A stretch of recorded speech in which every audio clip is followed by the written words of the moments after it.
संकल्पने अंशुलाच्या कमरेभोवती आपले दोन्ही हात घट्ट करत तिच्या खांद्यावर डोकं टेकवलं. अंशुलालाही त्याच्या जवळ येताच क्षणभर शब्द सुचेना. शेवटी ती कसबस हळू आवाजात म्हणाली, तुम्ही मला शोधलं सर? संकल्प तिच्या खांद्यावर चेहरा टेकवून तिच्या केसांच्या सुगंधात हरवून गेला होता. तो हळू आवाजात म्हणाला, तू मला कधीपासून त्रास देत होतीस? स्वतः तर लपून मला पाहत होतीस, पण माझ्याशी भेटायला खाली आली नाहीस. तुला चांगलंच माहित होतं ना की मलाही तुला पाहायचं होतं. अंशुला हळू आवाजात म्हणाली, मी तुमच्याजवळ कसं येणार होती सर? मी खाली आले असते तर. असं म्हणत ती गप्प झाली. संकल्प एवढ्या जवळ उभा असल्यामुळे तिचा धीर सुटत होता. संकल्प हसत म्हणाला, तुझं वाक्य पूर्ण कर प्रिन्सेस. एवढं तर तुला माहीतच आहे ना की मी खूप अधीर माणूस आहे. माझ्या संयमाची अशी परीक्षा घेऊ नको जान. अंशुलाला त्याचा श्वास आपल्या कानाजवळ जाणवत होता आणि तेवढंच तिच्या धडधडत्या हृदयासाठी पुरेसं होतं. ती हळूच म्हणाली, तुम्हाला सगळं माहीत असतं तरीही माझ्याकडूनच विचारता. संकल्प म्हणाला, माहीत आहे. तू माझ्यापर्यंत आली असतीस तर कदाचित मी तुला सगळ्यांसमोरच मिठी मारली असती. हाच विचार केला होतास ना तू? मग तो थोडा गंभीर होत म्हणाला, पण मी असं कसं करू शकतो एंजल? मी असं काहीही करणार नाही ज्यामुळे तुला अस्वस्थ वाटेल. मला तर फक्त माझ्या जानला डोळ्यांनी पाहून माझ्या मनात साठवून घ्यायचं होतं. तो अजूनही तिच्या खांद्यावर हुनवटी टेकवून तिच्या केसांची अलगद खेळत होता. अंशुला हळू आवाजात म्हणाली, मला माफ करा सर.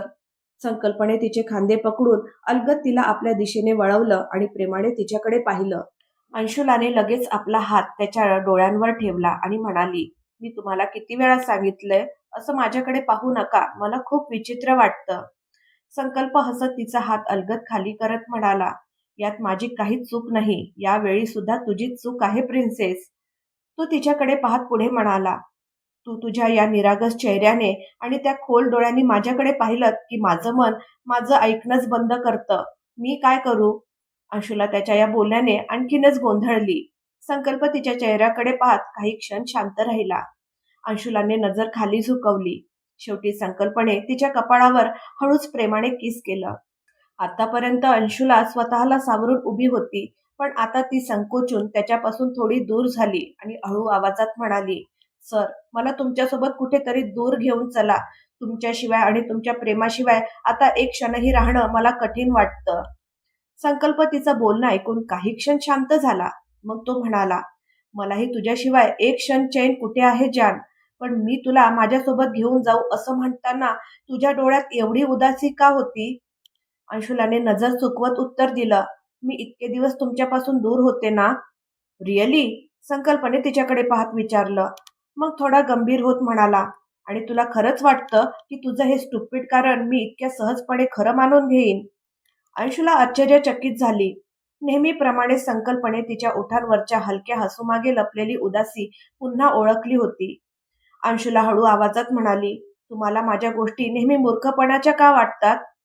संकल्पच्या नजरा तिच्या चेहऱ्यावर खिळल्या. त्याच्या नजरेला नजर मिळताच अंशुलाची जीभ पुन्हा अडखडली. संकल्प मनात विचार करत होता, कोणी इतकं निरागस कसं असू शकतं? मनाला कितीही दुःख झालं, कोणी कितीही दुखावलं, तरीही ही मुलगी कुणाचंही नाव घेणार नाही. संकल्प अशा प्रकारे आपल्याकडे पाहत असल्याचं जाणवताच अंशुला घाबरून 2 पावलं मागे सरकली आणि म्हणाली, तुम्ही माझ्याकडे असे का पाहत आहात? संकल्प म्हणाला, का? नाही पाहू शकत? हो, पण. अंशुला आपल्या शब्दातच अडकली. संकल्प तिच्याकडे पाहत म्हणाला, मी तर आजच तुझ्या आजी काका आणि समरजींशी बोलून तुझ्याशी लग्न करायला तयार आहे, जेणेकरून तुला कायमचं माझ्याजवळ ठेवू शकेन. तुला माहीत आहे ना, जगातल्या कोणत्याही रीतिरिवाजावर माझा विश्वास नाही. खरं तर मी त्यांना मानतच नाही. माझ्यासाठी तुझी इच्छा हीच सर्वात मोठी रीत आहे आणि मी ती कोणत्याही परिस्थितीत पूर्ण करेन. पण तू अजूनही माझ्याशी खरं बोलत नाही आहेस.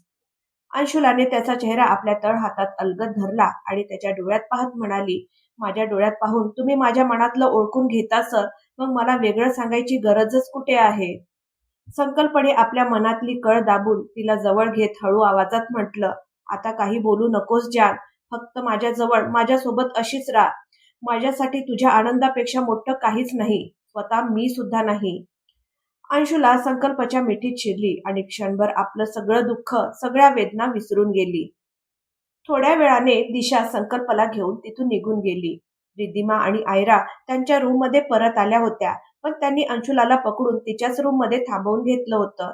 आता तर सकाळ झाली होती. आता आराम कोण करणार होतं? मुली तर अजिबातच नाही. त्यांच्या छान गप्पा चालू होत्या. आयराने अंशुलाच्या गळ्यात आपले हात टाकत विचारलं, अंशू वहिनी, भैया तुमच्यासोबतही एवढेच रिझर्व राहतात का, की काही रोमॅन्टिक गोष्टीही करतात? रिधिमाने तिचा कान पकडत म्हटलं, त्या त्यांच्या खास क्षणाच्या प्रेमळ सिक्रेट गोष्टी आहेत. तुला का जाणून घ्यायच्या आहेत? वाटतंय वहिनींना सांगून तुझ्याही काही सिक्रेट गोष्टींची परमनंट व्यवस्था करावी लागेल. तेवढ्यात आयरा उडी मारून रिधिमाच्या अंगावर पडली आणि तिचं तोंड दाबत म्हणाली, गप्प बस ताई. अंशुला आश्चर्याने दोघींकडे पाहत होती. तिला समजत नव्हतं की रिधिमाला असं काय सांगायचं होतं, ज्यामुळे आयराने अशी प्रतिक्रिया दिली. अंशुलाने रिधिमाला विचारलं, काहीतरी खास आहे जे माझ्यापासून लपवलं जातंय. हे योग्य नाहीये. प्लीज रिम्मी सांग ना. आयराच्या चेहऱ्यावर थोडी लाली आली होती. तरीही ती संकोचून म्हणाली, काही नाही वहिनी. काल मी भैयाच्या साले साहेबांना छेडण्याबद्दल बोलत होते. तेव्हापासून हे लोक मला उगाचच परेशान करत आहेत. अंशुलाला काहीच कळेना. आयरा थोडीशी गोंधळली होती. वहिनींना काय वाटेल म्हणून ती लगेच स्पष्टीकरण देत म्हणाली, तुम्ही लोक मामांजींच्या घरी आले होते ना, तेव्हा आपण गेम खेळत होतो. तुमचे भाऊ लाजत होते म्हणून मी त्यांना थोडं छेडत होते आणि हे लोक तेच घेऊन बसले आहेत. मग थोडी नाराजीने रिधिमाकडे पाहत ती म्हणाली, रिधिमा ताई, तू खरंच खूप वाईट आहेस. यानंतर तुम्ही काही बोललात ना, तर मी तुमच्यावर खरंच नाराज होईन. असं म्हणत तिने उशीमध्ये चेहरा लपवून घेतला. अंशुलाने आयराला जवळ घेत म्हटलं, नाही आरू, तू नाराज होऊ नकोस. मी सगळ्यांना सांगून टाकेन की आमच्या आरूला कोणीही छेडायचं नाही. आता रिलॅक्स हो. रिधिमा हसत म्हणाली, वा बहिणी, तुम्ही तर अगदी भैयासारखंच बोलता. रिअली तुम्ही दोघं एकमेकांसाठीच बनलेले आहात. अंशुलाच्या चेहऱ्यावर लाजेची लालिमा पसरली. रिधिमा आणि आयरा दोघींनीही एकाच वेळी अंशुलाला घट्ट मिठी मारली. थोडा वेळ इकड तिकडच्या गप्पा झाल्यानंतर आयराने विचारलं, अंशू वहिनी, तुमचं टेरेस खूप मोठं असेल ना? अंशुला म्हणाली, हो आरू, खूप मोठं आहे आणि तिथे एक छोटासा स्विमिंग पूल सुद्धा आहे. वाव. आयरा उडी मारून बेडवर उभी राहिली. मग आज मी स्विमिंग पूलमध्येच आंघोळ करणार आणि तिथेच एक्सरसाइज करणार. अंशुला काही बोलणार इतक्यात आयरा वेगाने दरवाजा उघडून रूमच्या बाहेर पळाली. रूमच्या अगदी समोरच टेरेसकडे जाणाऱ्या पायऱ्या होत्या, त्यामुळे आयरा धावतच त्या चढू लागली. अंशुला आणि रिधिमाही तिच्या मागे धावत तिला आवाज देऊ लागल्या, थांब आयरा, आमचं ऐक तर. छतावर पोहोचल्यावर अंशुलाने पाहिलं की तिचे समर भैया कुठेच दिसत नव्हते. तिने सुटकेचा निश्वास सोडत मनात म्हटलं, भैया कदाचित दुसऱ्या बाजूला जिम करत असतील. काही हरकत नाही, त्यांनी पाहिल्यावर ते स्वतःहून इकडे येणार नाहीत. छतावर पोहोचताच आयरा मोठ्याने ओरडली, वाव यार, काय बात आहे, किती छान वाटते इथे. यादवंशी हाऊस शहरापासून थोडं दूर असल्यामुळे त्याच्या आजूबाजूला थोड्या थोड्या अंतरावर मोठमोठ्या कोठ्या होत्या. छताची सजावट अतिशय सुंदर पद्धतीने करण्यात आली होती. निरनिराळ्या फुलांनी आणि कुंड्यांनी सजलेल्या त्या छताच्या एका बाजूला मोठा झोपाळा होता, तर दुसऱ्या बाजूला छोटासा स्विमिंग पूल होता. त्याच्या शेजारी बसण्यासाठी लॉंग चेअर्स ठेवलेल्या होत्या. छताच्या दुसऱ्या टोकाला समरची जिम होती, जी छताच्या बाजूने बंद होती. त्यामुळे आयरा आणि रिधिमाला समर तिथे असल्याचं कळलं नाही. आयराने विचारलं, वहिनी, तुम्ही स्विमिंग करता ना? अंशुला म्हणाली, कधीतरी, पण भैया मला एकट्याने स्विमिंग करू देत नाही. त्यांना भीती वाटते की कुठे मी बुडू नये. पण भैया रोज स्विमिंग करतात.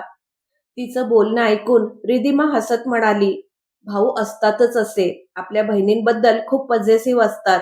आता माझ्या भावालाच बघा ना. संकल्पचं नाव ऐकताच अंशुलाच्या चेहऱ्यावर एक गोड हसू उमटलं.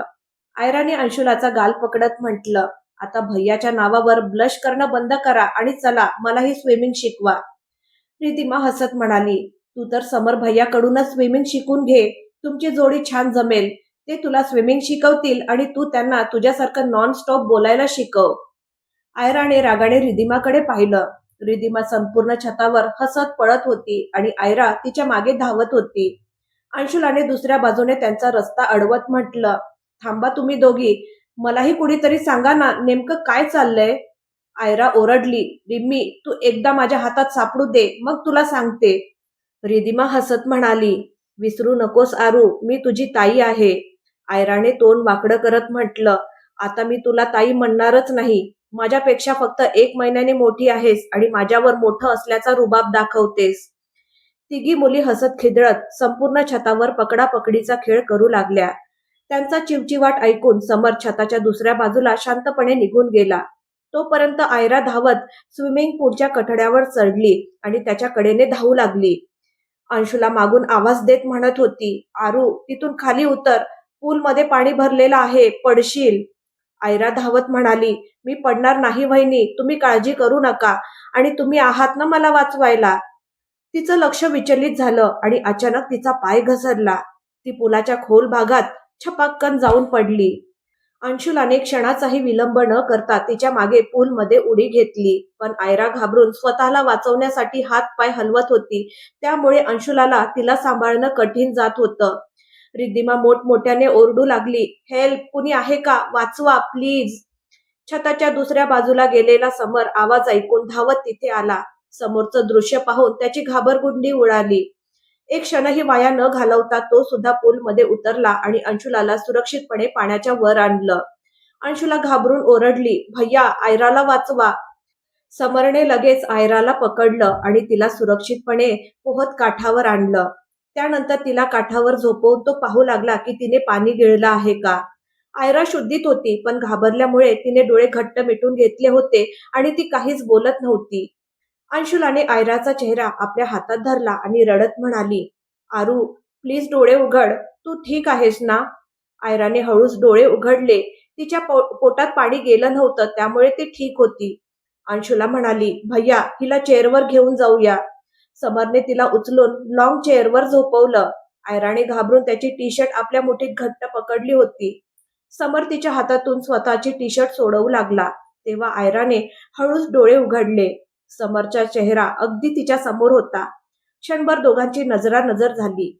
समर लगेच सरळ उभा राहिला आणि आयराने पुन्हा डोळे मिटून घेतले. अंशुलाला रडताना पाहून समरने तिला मिठी मारत म्हटलं, बच्चा, ती अगदी ठीक आहे, फक्त घाबरली आहे. तू तिच्या जवळ बस, मी संकल्पला बोलावून आणतो.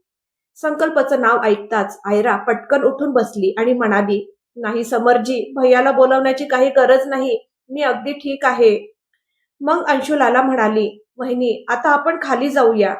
समर म्हणाला, अजिबात नाही, आता तुम्ही गप्प बसून झोपा. मग तो पुलाच्या बाजूला असलेल्या वॉशरूम मधून 2 टॉवेल घेऊन आला आणि अंशुलाला देत म्हणाला, अंशू, एक तू घाल आणि एक आयराजीला घालून दे. समरने संकल्पला फोन करून त्याला छतावरच बोलावून घेतलं.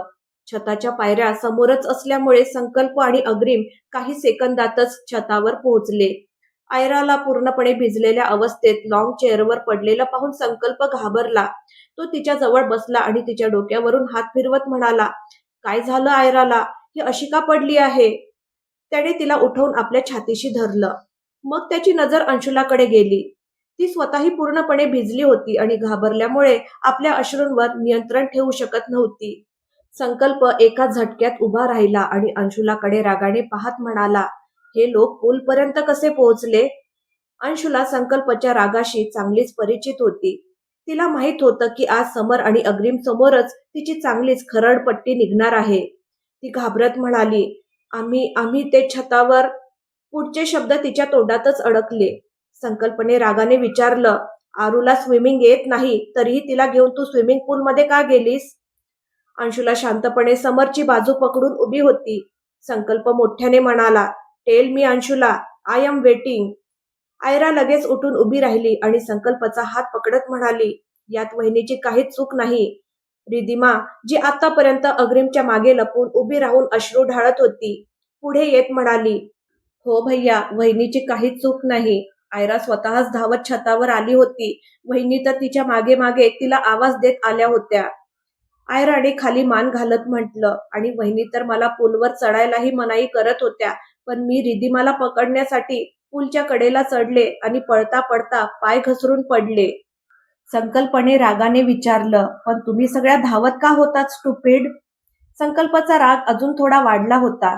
आयराने आपले ओले केस चेहऱ्यावरून मागे सारले. मग समरकडे एक क्षण हलकीशी नजर टाकून मान खाली घालत अगदी निरागसपणे म्हणाली, आम्ही पकडापकडी खेळत होतो. संकल्प चिडून म्हणाला, ही पकडापकडी खेळण्याची जागा आहे का? असं म्हणत त्याने आपल्या डोक्यावर हात ठेवला आणि धपकन तिथल्याच चेअरवर बसला. समरने अंशुलाला मिठी मारत म्हटलं, तू का रडतेस अंशू? असं होतं कधी कधी. आयरा समरच्या खांद्याला लागून उभ्या असलेल्या अंशुला जवळ गेली आणि तिला दुसऱ्या बाजूने मिठी मारत म्हणाली, आय एम सॉरी वहिनी, सगळी चूक माझी आहे. तुम्ही मला वाचवण्यासाठी पूलमध्ये उडी मारलीत आणि समरजी वेळेवर पोहोचले नसते तर तुम्ही सुद्धा बुडायला लागला असतात. प्लीज वहिनी, मला माफ करा. संकल्प आतापर्यंत रागाने फणफणत बसला होता, पण अंशुला बुडण्याची शक्यता होती हे ऐकताच त्याच्या काळजाचा ठोका चुकला. तो एकदम झटकन उभा राहिला आणि घाबरून अंशुलाच्या खांद्याला धरत म्हणाला, तुला स्विमिंग येतं? त्यावर समर म्हणाला, हो येतं, पण आयराजी घाबरून हातपाय हलवत होती त्यामुळे अंशुला तिला सांभाळता आलं नाही. पण संकल्पला यापुढचं काही ऐकण्याची हिंमतच झाली नाही. तो विसरून गेला की काही वेळापूर्वी तो रागात होता किंवा इथे बाकी सगळे लोकही आहेत. आपल्या भावाला मिठी मारून हुंदके देणाऱ्या अंशुलाचे त्याने खांदे धरून तिला आपल्याकडे वळवलं आणि तिचा चेहरा वर करत म्हणाला, आय एम सॉरी एंजल, मला माफ कर. मला तुझ्यावर रागवायला नको होतं आणि तू मला सांगायला हवं होतं ना की तुझी काहीच चूक नाही. अंशुलाने त्याचा हात आपल्या खांद्यावरून हळूच बाजूला केला आणि पुन्हा समरला बिलगली. समरने तिला पुन्हा आपल्याकडे ओढून मिठीत घेतलं. अंशुला तर दचकून डोळे बंद करत त्याच्या छातीत लपून उभी राहिली. समरच्या चेहऱ्यावर हलकसं हसू आलं आणि त्याने हळूच अंशुलाचा हात सोडला. पण अंशुलापासून स्वतःचा हात सोडवताना त्याचे डोळेही पाणावले होते.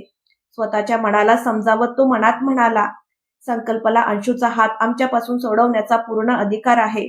तो तिचा होणारा नवरा आहे आणि तिच्यावर खूप प्रेम करतो. तो तिला ओरडूही शकतो. नाहीतर आजपर्यंत कोणाचीही एवढी हिंमत झाली नाही की आमच्या फुलासारख्या मुलीशी मोठ्या आवाजात सुद्धा बोलेल. ओरडणं तर खूप दूरची गोष्ट आहे. बनारसमध्ये इतकी वर्ष राहून सुद्धा विद्युतने एकदाही आमच्या अंशू समोर येण्याची हिंमत केली नव्हती. अंशुला डोळे बंद करून घट्ट मुठी आवळत घाबरलेल्या अवस्थेत संकल्पच्या छातीशी लागून उभी होती. तिला अशा अवस्थेत पाहून सगळ्यांच्या चेहऱ्यावर हसू आलं. संकल्प तिच्या डोक्यावरून हात फिरवत म्हणाला, मी सॉरी बोललो ना एंजल. आयराची अवस्था पाहून मी घाबरलो होतो आणि तुला काही झालं असतं तर. एवढं म्हणताच त्याचा आवाज कापला. तुला हवं असेल तर मला शिक्षा देऊ शकतेस. आय स्वेअर, मला वाईट वाटणार नाही. अंशुला मनात विचार करत होती, हे अकडू महाराज ॲरोगंट तर आहेतच, पण बेशरम सुद्धा आहेत. भैयासमोर मला मिठीत घेण्याची काय गरज होती? हे देवा, आता मी काय करू? मी चेहरा सुद्धा वर कसं करू? सगळे माझ्याकडेच बघत आहेत. ती घाबरून थरथरू लागली. पण संकल्पाला तिची अवस्था समजली. त्याने तिला हळू स्वतःपासून दूर करत म्हटलं, तुम्ही लोक रूममध्ये जाऊन कपडे बदला, नाहीतर थंडी वाजेल. अंशुलाने कोणाकडेही न पाहता संकल्पापासून आपला हात सोडवला आणि पटकन खाली धावत निघून गेली. रिधिमानेही आयराचा हात पकडला आणि अंशुलाच्या रूमकडे निघाली. त्यानंतर संकल्प समर पुढे उभा राहून थोडा अपराधीपणे म्हणाला, समरजी, आय थिंक तुम्ही माझी सिच्युएशन समजू शकता. तुम्ही वेळेवर या लोकांना वाचवलं नसतं तर काय झालं असतं कोण जाणे. मग मी आईबाबांना काय उत्तर दिलं असतं. समरने संकल्पच्या खांद्यावर हात ठेवत म्हटलं, डोंट वरी संकल्पजी, आय अंडरस्टँड. तुमच्या जागी कोणीही असतं तर हेच केलं असतं. आता ही गोष्ट इथेच संपवा. चला खाली जाऊया. संकल्प म्हणाला, आता आम्ही इथे आलोच आहोत तर तुमचं जिम एरिया पाहूनच जाऊ. समर खुश झाला आणि त्या सगळ्यांना घेऊन आपल्या जिम एरियात गेला. थोड्या वेळाने सगळे आपापल्या रूममध्ये आंघोळ करून तयार होण्यासाठी गेले. पण संकल्पला कुठे चैन होती. तो स्वतःवरच चिडत म्हणत होता, मी विनाकारण माझ्या एंजलशी मोठ्या आवाजात बोललो. ती काय फील करत असेल? तिच्या त्या निरागस मनाला किती त्रास झाला असेल. त्याने अंशुलाला फोन केला पण तिने फोन उचलला नाही. काहीतरी विचार करून त्याने अग्रिमला म्हटलं, आता तू पटकन तयार हो, मग ब्रेकफास्टसाठी जाऊया, मी आलोच. अग्रिमच्या तोंडातून तू कुठे चाललायस हे निघणारच होतं, पण त्याने लगेच आपला आवाज मनातच दाबून ठेवला. छतावर संकल्पचा राग तो पाहून आला होता. मनात म्हणाला, हा साला डेव्हिल आपल्या सासऱ्यासमोरच आपल्या एंजलला ओरडू शकतो तर मी कोण लागून पडलो. आणि तो अगदी गुड बॉय सारखा शांतपणे होकारत ती मान हलवू लागला. संकल्पने रात्री अंशुलाची रूम पाहिली होती त्यामुळे यावेळी तिथे पोहोचताना त्याला काहीच अडचण आली नाही. त्याने दारावर टकटक केली. रिधिमाने दार उघडत घाबरत म्हटलं, भैया काय झालं? संकल्प सरळ आत आला आणि आयराला विचारलं, आरू आता तू कशी आहेस? आयरा म्हणाली, मी अगदी ठीक आहे भैया. संकल्पाची नजर मात्र बैचेनीने आपल्या प्रिन्सेसला शोधत होती. आयरा आणि रिधिमा दाराकडे जात म्हणाल्या, वहिनी वॉशरूम मध्ये आंघोळ करत आहेत. आम्ही खाली ब्रेकफास्ट करायला जातोय. आम्हाला खूप जोराची भूक लागली आहे. आणि दोघी बाहेर निघून गेल्या. पण आयरा पुन्हा आत डोकावत हसत म्हणाली, आणि आम्ही कोणालाही काही सांगणार नाही भैया. संकल्प म्हणाला, तू थांब जरा, बघतोस तुला. आयराने दार बंद केलं आणि पळून गेली. संकल्पने कडीकडे हात नेत विचार केला, कोणी आलं तर? मग स्वतःच मान हलवत म्हणाला, येऊ देत, आणि त्याने कडी लावून घेतली. थोड्या वेळाने अंशुला वॉशरूम मधून बाहेर आली. ती तिचे ओले केस टॉवेलने पुसत होती. तिने पिवळ्या रंगाचा लखनवी चिकनकारी अनारकली सूट घातला होता, ज्यामध्ये तिचा चेहरा आणखीनच खुलून दिसत होता. ती ड्रेसिंग टेबल समोर उभी राहून आपल्या ओल्या केसांना बोटांनीच हळूहळू सोडवत होती. तेवढ्या ड्रेसिंग टेबलच्या आरशातच तिची नजर मागे उभ्या असलेल्या संकल्पावर पडली. तो खिडकीला टेकून उभा राहून तिलाच एकटक पाहत होता. अंशुला अगदी स्तब्ध झाली. घाबरून तिने दाराकडे पाहिलं. दार बंद असल्याचं पाहून तिने सुटकेचा निश्वास सोडला. मग ती घाबरून इकडे तिकडे पाहत आपला दुपट्टा शोधू लागली. संकल्प खिडकी जवळून बाजूला झाला. बेडवर पडलेला तिचा दुपट्टा उचलला आणि तिच्याकडे घेऊन आला. अंशुलाने दुसऱ्या बाजूला तोंड करून डोळे बंद केले आणि स्वतःमध्ये सिंतून उभी राहिली. संकल्प आता तिच्या अगदी जवळ उभा होता. अंशुलाने आपल्या छातीवर हात ठेवत हळू आवाजात म्हटलं, मला माहित आहे तुम्ही माझ्यासाठी खूप चिंतेत आहात, म्हणून माझ्याकडे आलात. पण मी तुम्हाला कसं विश्वास द्यायचा की मी अगदी ठीक आहे आणि तुमच्यावर नाराजही नाही. ती अजूनही डोळे बंद करून हळूहळू बोलत होती. तिच्या खांद्यावर दुपट्टा ठेवत संकल्प म्हणाला, मग माझ्या हृदयाशी येऊन लाग ना. माझी एंजल अगदी ठीक आहे याची खात्री मला होईल. संकल्प तिच्या मागे उभा राहून तिच्या कानात हळू आवाजात म्हणाला. तिच्या खांद्यावर पसरलेल्या ओल्या केसांच्या सुगंधात तो हरवून गेला. अंशुला त्याच्याकडे वळली आणि संकल्पाला अगदी जवळ उभं पाहून दचकून म्हणाली, तुम्हाला मला सतवायला खूप मजा येते ना? संकल्प तिच्या आणखीन जवळ जात म्हणाला, पण मी अजून काहीच केलं नाहीये. मी तुला आत्ता कुठे सतावतोय? असं म्हणत त्याने अंशुलाला आपल्या मितीत घेतलं. अंशुला लगेच म्हणाली, आणि छतावर भैया आणि अग्रिम सरांसमोर मला मिठीत घेतलं ते काय होतं? माझा तर श्वासच अडकला होता. किती लाज वाटत होती मला. अंशुला एका दमात सगळं बोलून गप्प झाली. संकल्प तिला आपल्या बाहुपाशात घट्ट धरून उभा होता. तिचे ओले केस बोटांनी हळूहळू सावरत तो म्हणाला, ते तर नशीब समज की मी फक्त तुला हलकेच मिठी मारली. नाहीतर माझं मन तर होत होतं की तुला घट्ट माझ्यात सामावून घ्यावं. तिच्या कपाळावर आणि डोळ्यावर हळुवारपणे एका मागोमाग एक किस करत तो म्हणाला, मला असं फील करून घ्यायचं होतं की माझी जान सुखरूप माझ्या बाहुपाशात आहे. अंशुला संकल्पकडे भरलेल्या डोळ्यांनी पाहत होती. मी खूप घाबरलो होतो, म्हणून आता काहीही विचार न करता तुझ्याकडे आलो प्रिन्सेस. अंशुलाने त्याची हथेली आपल्या चेहऱ्याशी लावत हळूच विचारलं, मला माहित आहे सर, पण आता तुम्ही माझ्यावर नाराज तर नाही ना? संकल्प म्हणाला, तू माझा जीव आहेस. माझ्या हृदयाच्या प्रत्येक ठोक्यात वसली आहेस. तुझ्यावर नाराज झालो तर मी जगूच शकणार नाही. बरं, आता तू तयार हो. ब्रेकफास्ट नंतर आपल्या सगळ्यांना बाहेर जायचं आहे. अंशुला टाचा उंचावून संकल्पच्या कपाळाचं चुंबन घेत म्हणाली, थँक्यू सर. संकल्पने तिच्या डोळ्यात पाहत विचारलं, तसं पाहिलं तर या गरीबावर ही मेहरबानी कशासाठी प्रिन्सेस? अंशुला म्हणाली, दिल्लीहून इथे माझ्यासाठी येण्यासाठी. खरंच मला तुमच्या सोबतीची खूप गरज होती. फक्त मी तुम्हाला सांगू शकत नव्हते. आणि आईबाबांना आणि सगळ्यांना सोबत आणल्याबद्दलही खूप सारा थँक्यू. संकल्प शरारतीपणे तिच्याकडे पाहत म्हणाला, थँक्यू तर इतका सारा, आणि थँक्यूचं गिफ्ट फक्त एक. ही तर चिटिंग झाली ना एंजल? अंशुलाने नजर खाली करत म्हटलं, बाकीचं गिफ्ट तुम्ही स्वतःच घेऊन घ्या. संकल्प तिच्या डोक्यावर किस करत म्हणाला, तुझ्या ओठांवरचं हे हसू आणि तुझे आनंदाने चमकणारे डोळे, हेच माझं सगळ्यात मोठं गिफ्ट आहे. सध्या तुझ्या आनंदापेक्षा मला दुसरी कुठलीही इच्छा नाही. मग जाताना तो म्हणाला, लवकर डायनिंग हॉल मध्ये ये, मी तुझी वाट पाहतोय. सगळे तयार होऊन लिव्हिंग रूम मध्ये आले होते. महिमाजी अंशुलासाठी दिल्लीहून फळं, ड्रायफ्रुट्स आणि मिठाईच्या टोपल्या व पॅकेट्स घेऊन आल्या होत्या. ते सगळं सामान आणि सगळ्यांसाठी आणलेले कपडे आणि गिफ्टचे पॅकेट महिमाजींनी अंशुलाच्या हातात देत म्हटलं, हे सगळ्यांसाठी गिफ्ट्स आहेत बेटा आमच्याकडून. अम्माजी उठून महिमाजींजवळ आल्या आणि तिच्या डोक्यावर हात ठेवत म्हणाल्या, सुनबाई तुम्ही आमच्या घरी येऊन आमचा मान वाढवलात, हेच आमच्यासाठी खूप मोठं आहे. पण हे सगळं आम्ही घेऊ शकत नाही. मुलीच्या सासरकडून काही घ्यायचं नसतं, नाहीतर हे ऋण आम्ही कसं फेडणार? महिमाजींनी त्यांचे पाय स्पर्श करत म्हटलं, आई हे आमच्याकडून तुम्हा सगळ्यांसाठी प्रेम आणि आपुलकी आहे. मग अंशुलाला मिठी मारत त्या म्हणाल्या, तुम्ही आमच्या पदरात हा अनमोल रत्न दिलात त्यासाठी आम्ही आयुष्यभर तुमचे ऋणी राहू. समर म्हणाला, आजी अजिबात संकोच करू नका, घेऊन घ्या. आणि त्याने हात जोडून महिमाजींचे आभार मानले. सगळे ब्रेकफास्ट करण्यासाठी डायनिंग टेबलाभोवतीच्या खुर्च्यांवर बसले होते. अंशुला सोबत आयरा आणि रिधिमा सगळ्यांना जेवण वाढत होत्या. अम्माजी म्हणाल्या, बेटा तुम्ही तिघी बसा, आज जेवण आम्ही वाढतो, आम्हाला खूप आनंद होईल.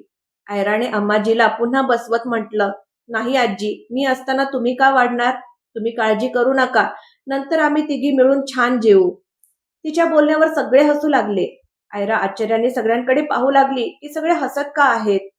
मग अग्रीम हसत म्हणाला, तुम्ही सगळ्यांसोबतच निवांत बसून जेवून घ्या आयराजी. असं नको व्हायला की तुमची आवडती डिश आम्ही तुमच्यासाठी ठेवायलाच विसरलो. आयरा काहीतरी विचार करत रिधिमाकडे पाहू लागली. तेवढ्यात समर हसत म्हणाला, तुम्ही काळजी करू नका आयराजी, तुम्ही आता खा किंवा नंतर तुमची आवडती डिश तुमच्या समोर नक्की हजर होईल. आता तर आयराचं डोकंच फिरलं. ओ माय गॉड, हे लाजरे राजकुमार इतके धाडसी कधी झाले? आयरा तिथेच उभी राहिली. तेवढ्यात दिशाने उठून तिच्या हातातून सर्विंग बाउल घेतला आणि हळूच एका डोळ्याने इशारा करत म्हणाली, मी सांगितलं होतं ना, तू त्यांच्या शहरात आहेस, त्यामुळे जरा सांभाळून राहा बच्चू. संकल्प म्हणाला, आरू इकडे ये, आणि तिला आपल्या शेजारच्या खुर्चीवर बसवत म्हणाला, इथे गप्प बस आणि जेवण कर. आणि मग अंशुला आणि रिधिमाला म्हणाला, तुम्ही दोघीही सोबतच जेवून घ्या, आपल्याला लवकर निघायचं आहे. मग आयराने मिठाईचा एक तुकडा संकल्पच्या तोंडाजवळ नेत म्हटलं, थँक्यू भैया. संकल्पाने तिचा हात मध्येच थांबवत म्हटलं, थँक्यू म्हणण्यासाठी एवढी साखर खाऊ घालण्याची काय गरज आहे? आयरा हळूच हसली आणि जेवण करू लागली. संकल्प जेवत असताना मनात विचार करत होता, आयरा आणि समरला घेऊन हा विनोद जरा जास्तच होत आहे. ही गोष्ट अजिबात योग्य नाही. मान्य आहे की आम्हा सगळ्यांना समर आवडतो, पण याचा अर्थ असा नाही की समर आणि त्यांच्या घरच्यांनाही आयरा पसंत असेल. कदाचित आपल्या घरची सून कशी असावी याची त्यांनी मनात काही कल्पना केली असेल आणि आयरा त्या कल्पनेत बसत नसेल तर? नात्यांमध्ये अशा प्रकारच्या गोष्टी बोलायला नकोत. आता मला हे सगळं लगेच थांबवावं लागेल. जेवण आटपल्यावर सगळ्यांनी मिळून असं ठरवलं की आधी बनारसची काही खास ठिकाणं फिरायची, त्यानंतर रामनगरला जायचं, मग गंगेत बोटिंग करायची आणि संध्याकाळी बाबा विश्वनाथांच्या संध्या आरतीत सहभागी व्हायचं.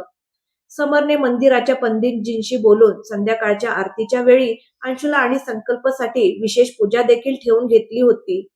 रात्रीप्रमाणेच 5 गाड्यांमधून सगळे पुन्हा निघाले. अम्माजी आणि कमल किशोरजी मात्र घरीच थांबले. समरने अंशुला आणि संकल्पला आपल्या गाडीतच बसवलं.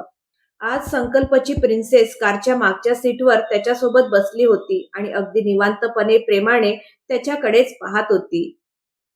भेटूया पुढच्या भागात. आजचा भाग तुम्हाला कसा वाटला मला कमेंट करून नक्की सांगा. आवडला असेल तर लाईक करा, शेअर करा आणि माझ्या चॅनलला सबस्क्राईब करायला मात्र विसरू नका. धन्यवाद.